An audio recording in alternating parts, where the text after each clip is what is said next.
Good morning friends, welcome to our special video series where we break down and decode solar electricity bills from different states step by step. Installing solar is a smart move, but when that electricity bill arrives and it's full of numbers and technical terms, it can feel confusing and even frustrating. But don't worry, we are here to simplify it all for you. Today's video, we are diving into the solar bill from Bescom, that's the Bangalore Electricity Supply Company. So without any further delay, let's get started. And hey, don't forget to subscribe to our channel for more such helpful videos. What you see on the screen is a July 2025 Bescom bill of one of Solar Square's residential customer in Bangalore. Let's first look at rows 1 to 10, which give us the basic details of the customer's electricity connection.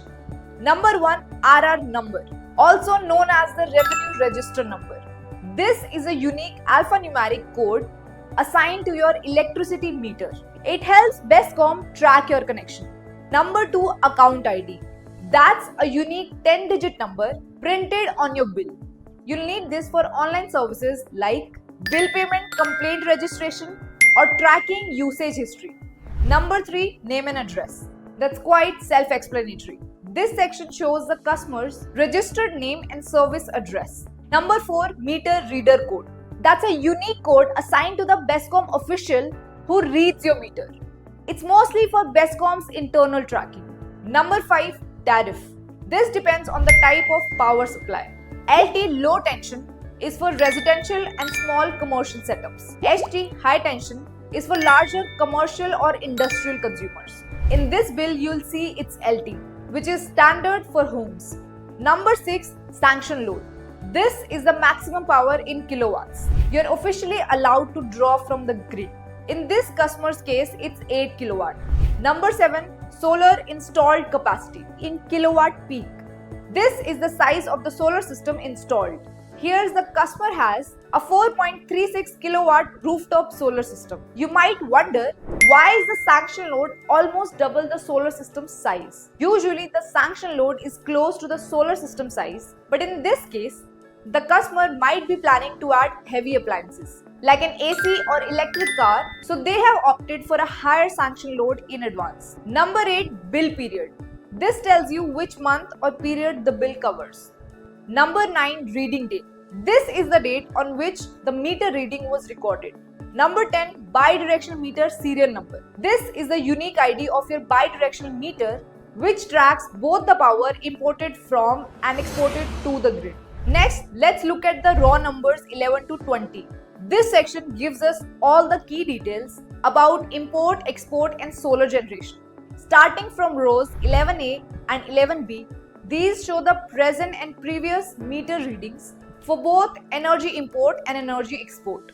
Row number 12 shows the difference between the present and previous readings, which tells us the actual energy imported and exported during the billing month.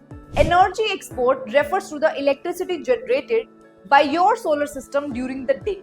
It first powers your home, and the excess units are sent back to the grid. Energy import is the electricity taken from the grid, usually at night. Let's take this customer's data as an example. The present reading for energy import is 3593 units and the previous reading is 3289 units. So energy imported this month is 3593 minus 3289, which is 304 units.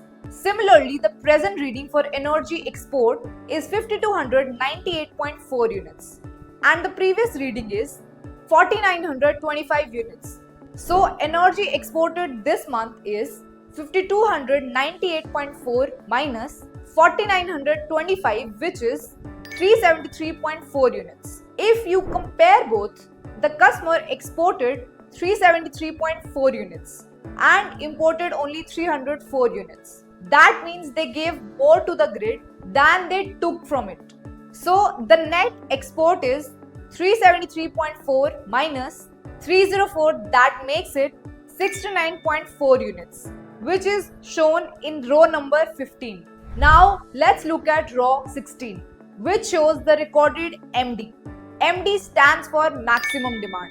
This is the highest electricity load used at any single point of time during the billing period. For this customer, the recorded MD is 3.48 kilowatt. It's important to remember that this number should not cross your sanction load. Otherwise, your DISCOM, in this case BESCOM, may apply a penalty for overloading. Let's move on to row number 20. This section is titled SRTPV meter details. SRTPV stands for Solar Rooftop Photovoltaic System. This part of the bill shows how much electricity your solar system generated in the billing month. First, you will see the SRTPV meter serial number, followed by the present reading and the previous reading.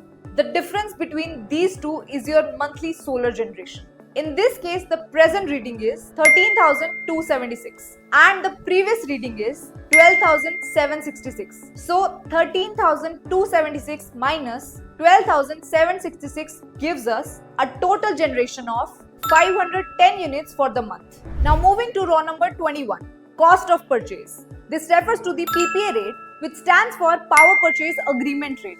This is the agreement that the customer signed with BESCOM before solar installation, and this defines the rate at which the customer will be compensated for the extra units exported to the grid. Since the customer has received the central subsidy of 78,000, he will be paid at a subsidized PPA rate. For period before July 2025, the subsidized PPA rate for 2 kilowatt and above was 2.62 and non-subsidized PPA rate was 3.2. However, you will see a rate of Rs 2.62 per unit, as this bill is for the billing period 5th June 2025 to 5th July 2025. So if a customer exported 69.4 units, then BESCOM will compensate them at Rs 2.62 per unit.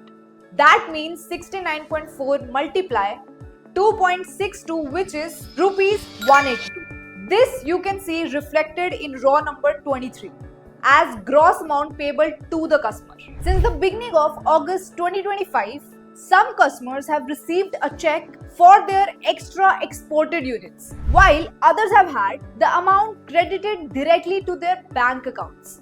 As per the KERC, Karnataka Electricity Regulatory Commission, the latest PPA rate for the non-subsidy projects from 1 to 10 kilowatt is 3.86 per unit, and for the subsidy projects for 1 to 2 kilowatt, it is 2.30 per unit. For 2 to 3 kilowatt, it is 2.48 rupees per unit, and above 3 kilowatt, it is 2.93 rupees per unit. This PPA rate is applicable for the period 1st July 2025 to 30th June 2026.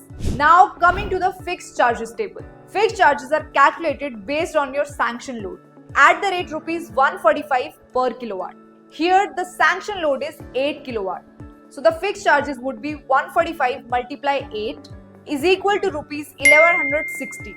If the customer exceeds their sanction load or maximum demand during the month, those extra charges would appear under the MD penalty charges box. Now let's move to the final billing section. Since the export units are more than the import, there are no energy charges applicable in this month's bill. However, if import had been higher than the export, then energy charges would have been calculated as per the applicable electricity tariff.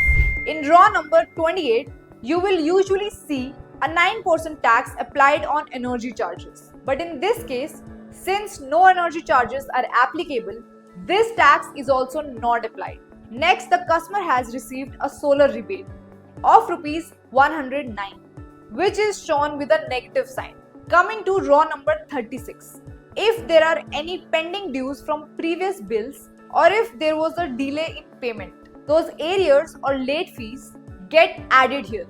In this case, the customer does have previous month arrears. So in row number 38, you will find the total amount payable by the customer. In this case, it includes fixed charges plus arrears minus the solar rebate, which comes to Rs 2894. But since export was more than import, the customer also gets an adjustment of Rs 182, which is subtracted from the amount. So the net amount to be paid by consumer becomes Rs 2894 minus Rs 182, which makes it Rs 2712. Now if there were no arrears and if the export amount exceeded even the fixed charges. Then the balance amount that the DISCOM owes the customer would appear in row number 41. In row number 43, you'll find the due date for payment. For this customer, the due date is 19 July 2025. And in the row number 44, you can see the final bill amount written in words. So this was the breakdown of a BESCOM solar bill.